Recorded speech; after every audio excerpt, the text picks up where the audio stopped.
spilled on that cross. Most of all, I thank you for the resurrection 3 days later. Thank you for this worship, Lord, in this church as a community. I say this all in Jesus' holy name. Amen.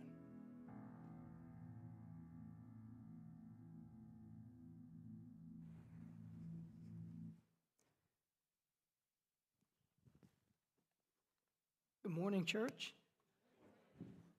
My name is Artur, and I am the youth pastor here. Or I guess it's technically student pastor. But for those of you who do not know me, I'd love to talk to you and get to know you, shake your hand once the service is over in the lobby. I know that we've had a lot of new visitors come in, and I feel like I know less and less, which is good, but I want to know more and more. So please stop me, shake my hand.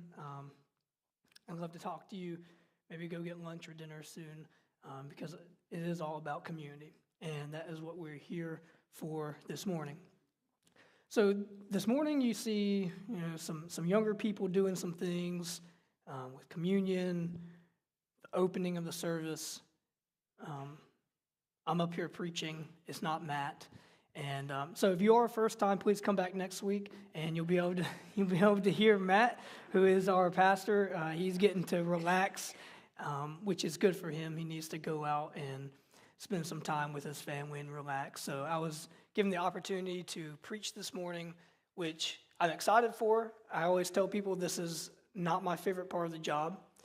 It's something I do, but I would really rather be a pastor than a preacher. So come back next week. I'll get you to lunch soon.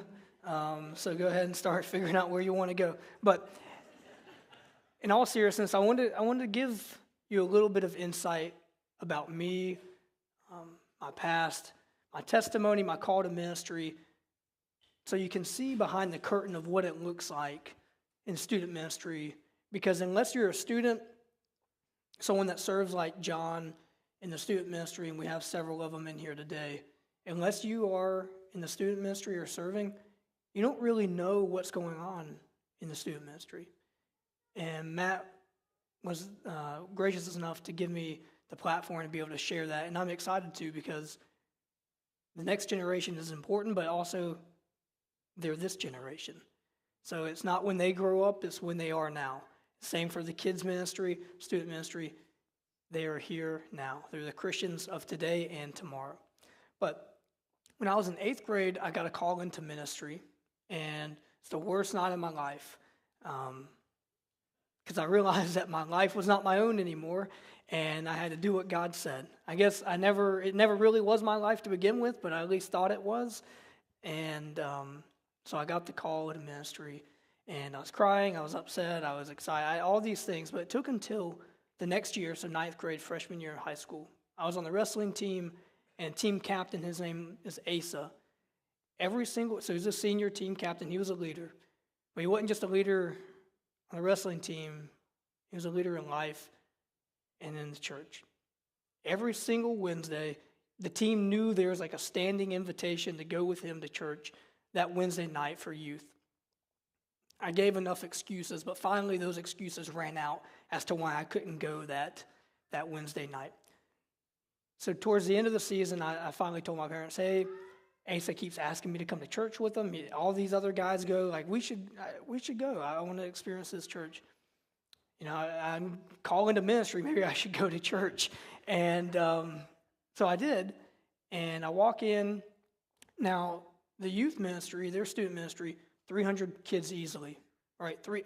This is their student ministry, probably more than the people sitting in here. I walk in the door, and the guy I walk in with, he was also a freshman on the wrestling team, and they're like, hey, Thomas. I'm like, how did they know your name with all these other kids around? He's like, I don't know. But, for me, that really meant something to me. So I'm like, well, I'll meet some leaders and stuff, and I went on about my night. Later that week, I got a card in the mail from one of the guys that was on the worship team that I met, and he detailed in the card things that we talked about that night, me and him, and was like, I'm so excited that we got to meet and talk about this and that. Hope to see you next week. I'm like, wow, so he took the time to do that. That meant a lot to me. I'll go again. Let me test it out, see if they remember my name when I walk in the next week. I walk in, they're like, hey, Artur. I'm like, how did he know? Like, he must have been studying my name, how to say it, all these things. But that really meant a lot that those student leaders would take the time to invest in me, just to know my name, to write me a card about real things. It wasn't, hey, great to meet you, nice to see you. And that was it, detailed things that they actually talked about with me. So I took all of that, got plugged in, started serving in the kids' ministry. This is all in 9th grade. Serving in kids' ministry to the point where I would also serve on the setup team. Now, thanks to God that we don't have to do setup anymore for our church. But I was in a portable church when I was in high school. So don't tell my parents or Luke Amos, who's a police officer, but I would get in my truck without my license. I didn't have my license yet. I just had a permit, and I wasn't able to drive by myself. Get in my truck at 4 a.m., sneak out of the house, and go help set up the church when I was in high school before I actually got my license, because I knew that the community that I was in was so important. I felt valued. I felt important. I felt like I was doing something for my Father's house, helping to set it up. So I did that almost every Sunday morning to go in and serve, set up, then serving kids, go to youth, all these things. So I felt like those student leaders were giving me something to achieve, a goal to chase after, and a place to belong. I soon got plugged into a small group, and my small group leader, his name's Alex, he was actually the one that officiated Lacey and I's wedding. And to this day, I still talk to him very often. This past week, he called me, and we want to talk about youth ministry together and what it looks like for me where I'm at today and how I can continue to be a better youth pastor. But every single Saturday morning, me and my group of guys that were in, we go to his house, he'd make breakfast, we go through a book study, a Bible study, talk about life, all these things. He truly poured in to us and me. And as I'm trying to figure out, I'm called to ministry. What does that mean? I'm a missionary. I can't sing, so that's awesome. I'm not a worship leader. All these things, I'm like, what am I supposed to do? I figured it out pretty quickly and easily. I want to give students the same experience that I had in student ministry, where I was so excited to go to church at 4 a.m. just to help set up pipe and drape or whatever else. TVs in the lobby, all these things. I just wanted to be there because I knew that it was important and it mattered to God, it mattered to the kingdom, it mattered to the Big C church, not just our portable campus church.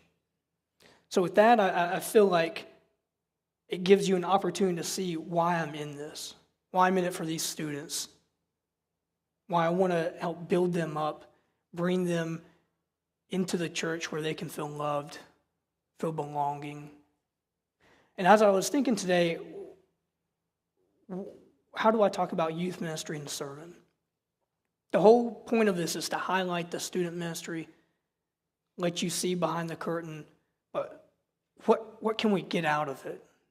Am I just going to brag on my students for 30 minutes? Like, I'd like to, but I want to make it biblically sound and something you can take with you. So as I was preparing, I was thinking about when Jesus went to the temple and he was a kid, and his parents were like, oh, where's he at? I don't know. I want to talk about that. So we're going to pick up in Luke 2, verses 41 through 52.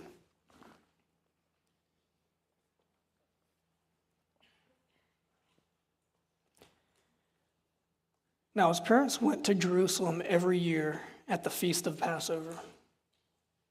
And when he was 12 years old, they went up according to custom, and when the feast was ended, they were returning. The boy Jesus stayed behind in Jerusalem. His parents did not know it, but supposing him just to be in the group, they went a day's journey, but they began to search for him among their relatives and acquaintances. And when they did not find him, they returned to Jerusalem searching for him. After 3 days, they found him in the temple, sitting among the teachers, listening to them and asking them questions. And all who heard him were amazed at his understanding and his answers.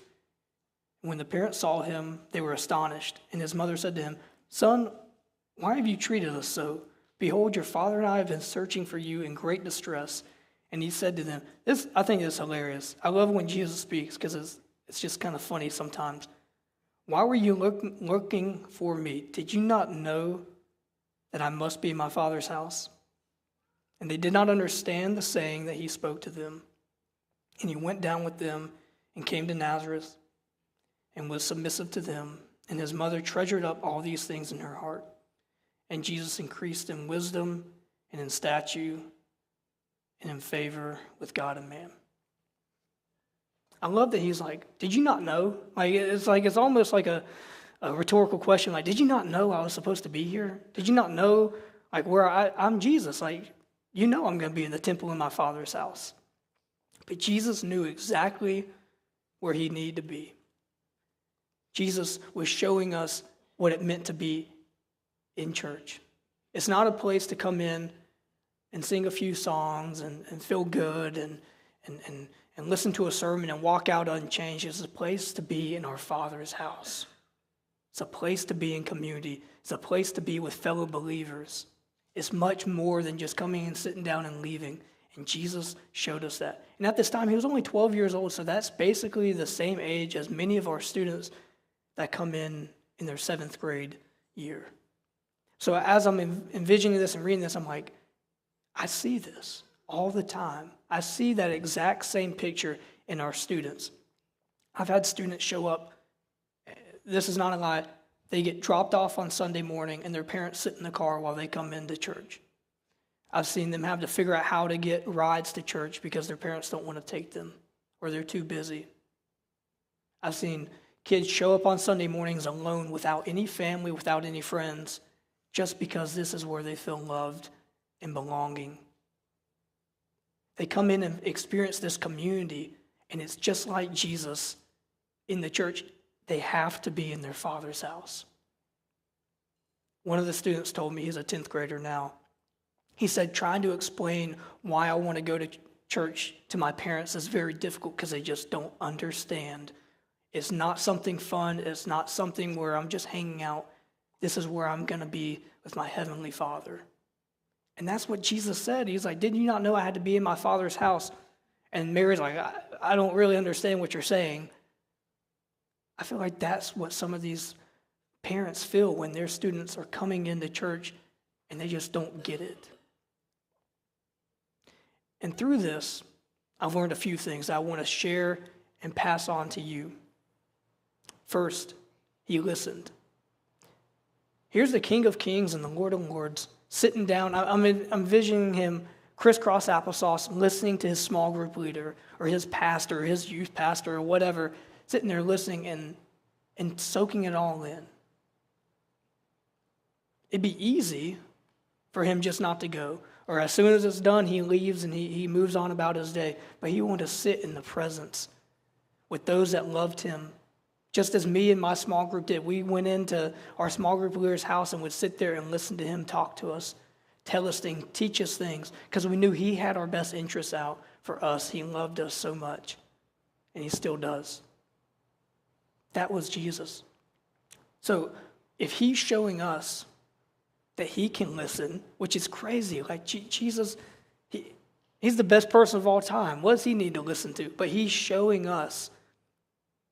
He's a great teacher in that aspect that we can learn from him, but he wants to listen, and so can we. Second thing, he was teachable. Jesus showed us that being teachable is the only shortcut. As I grew up as a young guy and then coming in and starting in my youth ministry, the number one thing I wanted to put at the forefront of me and what I want my goals is to be teachable. I got that from Jesus, shockingly, right? But Jesus was teachable. Again, he's the King of Kings. He's the Son of God. What does he need to learn? But he's showing us once again that we all have something to learn. We have an ability to come into the church and listen and obey and be teachable. And I'm not saying you have to sit there and listen to me. I'm not the best teacher. I'm not the best preacher. But as you're hearing things, as you're praying, as you're seeking God here, as you're seeking God at home, wherever you are, be teachable in that moment for him to lead you into a next step. And the final thing is, he grew. It says Jesus grew in stature and in favor with God and man. He was not stagnant. He continued to take next steps. Something I try to teach these students every Sunday night, I leave them with a next step to take. I don't tell them what it is. Some of them probably already know it. Some of them might have to help them a little bit. In their small groups, they have that opportunity to really dig into what the sermon looks like and what is my next step. Because I don't want this to be a youth ministry where they're teenagers the entire time and then once they graduate, they're still that same age. I want them to grow in their faith, just as Jesus did. I want them to take their next steps. As I was in student ministry as a teenager, I always knew that there is another step for me to take. Now, it's not a big step.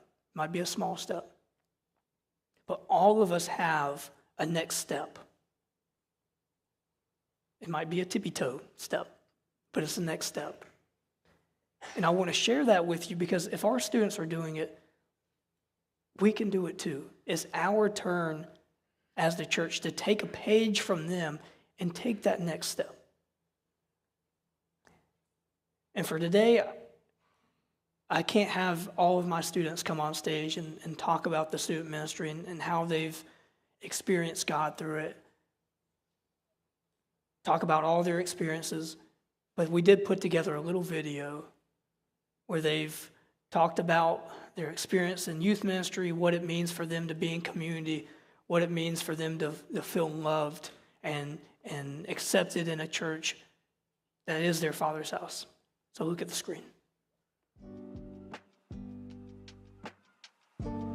My name is Elena Lutz. I'm in high school with two older sisters. My name's Haley Sweat. I go to North Lincoln High School. I'm starting freshman year. My name is Amanda Lutz. I am a junior in high school. My name is David Blanco. I'm a senior at Lincoln Charter. My name is Brooks Reel. I'll be a 12th grader at East Lincoln High School this year. My name is Sawyer Biondi. I'm 15 and I go to Lincoln Charter School. I'm Charlotte Viscomi and I go to North Lincoln High School and I'm going into 9th grade.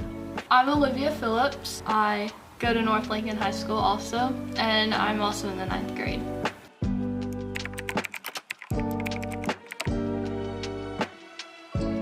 So I've always grown up in a Christian house. I think the community of people I've always been around has helped me. I was saved around the age of 12, and I got baptized 2 years ago. I also grew up in a Christian household. My grandma used to take me to church all the time.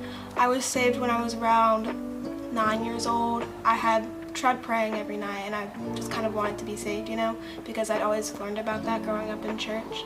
But then I just asked my grandmother, I was like, hey, I think I want to be saved. And we prayed together in the car and that was it. I was saved when I was 11 or 12, and I got baptized around that time too. And I've always felt pretty strong with my relationship with Christ, and my family has definitely helped with that. I was raised in a very Christ-centered home. My parents are both Hispanic.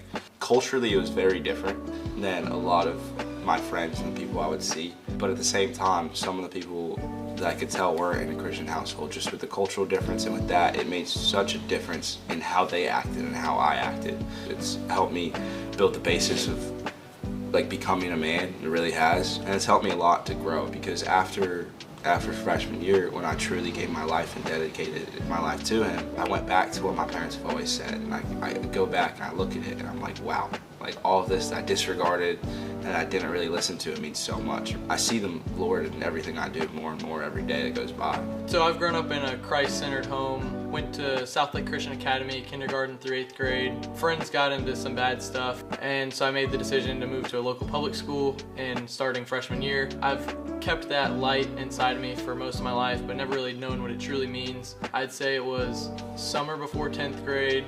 We went to Crossroads Summer Camp with our youth group. It really burned a fire in me, and I sort of was on fire for Christ. And I've seen how he moves in mysterious ways, and I'd seen it in the past with Camp Lure Crest, where we were out by the fire. It had been raining, and fire kind of burned out, and they were singing worship songs out there one night.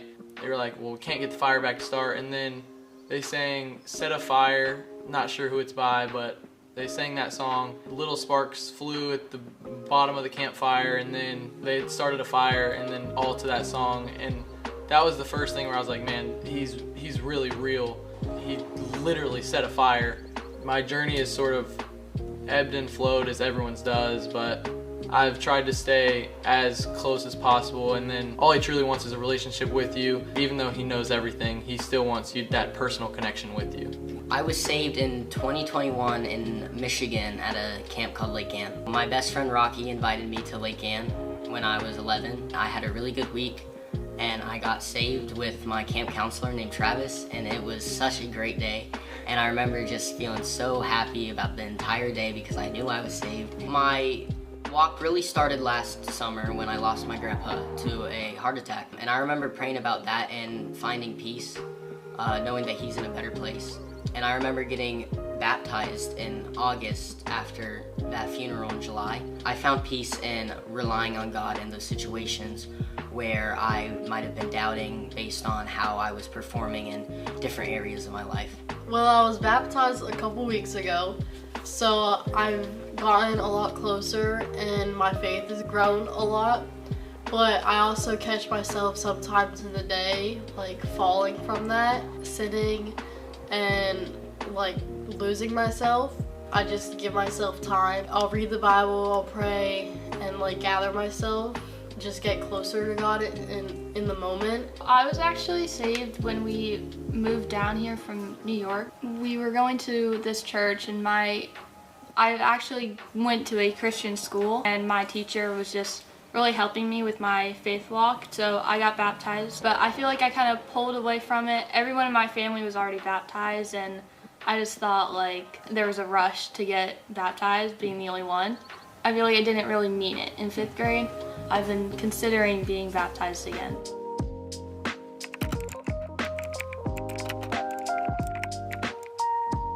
I think it definitely helps in school being surrounded by a bunch of people who either claim to know Christ but then they act a separate way, so it's nice to have that community of people to rely on and talk to like see what's right and what's wrong. I feel like it's just like a really nice community to be around. Everyone's very like supporting and everyone's very easy to talk to, and the messages are always great and you can always learn from them, and like it's not like an uncomfortable space. Like you always feel comfortable and welcomed. I started coming to youth when I was going into 6th grade. Everybody was so welcoming, and especially the older girls, because my older sister was a part of youth group at the time.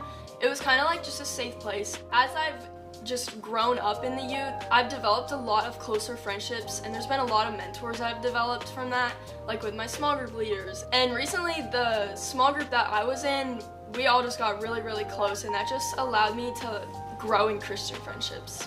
When I joined, I remember I was going through a tough time, and I remember coming into youth group, not knowing that many people. I knew some people from my school because I guess they went here. I walk in and Artur was, I believe he was just recently hired. I've told him this before, he means so much to me because of how much he helped me. He made me feel welcome. He made me feel like I could be myself. You know, if I had anything, I could go to him even then. The youth as a whole has helped me so much in my walk because as Artur made me feel welcome, I wanted to make other people feel welcome. Throughout the years, I've become more involved in the youth. I help, I serve, I love to help other people. And I guess Artur saw that in me, and he's helped me put me in more opportunities to be a leader, to help others, to be kind, to show them the love and compassion that Jesus does. The youth has helped me see that in so many ways. I mean, just how much one person making you feel welcome can mean to someone. We had left the church that we had been a part of my parents had been there for 20 odd years. I wasn't really sure how I felt with the new move, and then I was fluctuating because my brother was going off to college, my sister was starting high school.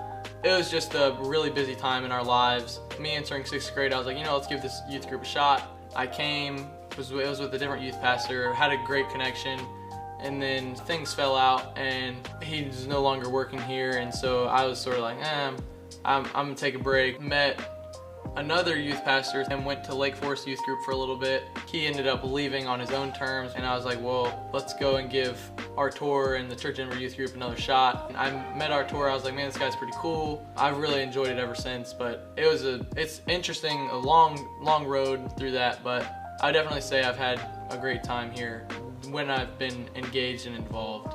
You just have to get here first. A couple months ago, I was like struggling a lot, and every Sunday, it was like my favorite time of the week because Sunday nights I would go to youth group and I got to see all my friends. We'd play games, we'd worship together. It was just like a powerful moment. All that our tour would talk about, and his examples and the way he would talk really helped me. And I think it helped a lot of people in the way he explained what he was talking about. You just get to get closer to everybody and make those friendships that maybe you've never thought you would ever have. You're around kids your age going through the same thing, and it's really just powerful to see how God works in ways. At my old church there was a youth group there, and I didn't want to go at all. I didn't like the kids there. I also moved schools, and now I go to school with my friends who are in youth group with me and go to school with me every day, and it shows how God places these certain people in your life. For me, it's not even youth, it's really just coming to see my second family. I've been going to the youth group since I was in 6th grade, and I only started going to church last year. I got really connected with this youth group, so I've hung out with a lot of these people for a long time outside of youth group, outside of these Sundays. It gave me a chance to have real genuine conversations with people about their lives, about their testimonies. I got to share a lot about me and learn a lot about people and keep fellowship with these people that love Christ like I do. Church of Denver has helped me tremendously. The youth group, our tour, all these leaders have just helped me so much in my walk with God, because I've been able to have such genuine conversations over text, on call, in person with these people that I know love me and I know care about me, and it just gives us an opportunity to hang out and have fun. Coming from different schools, coming together every Sunday in fellowship over Christ is truly a blessing, because we get to experience God's love together.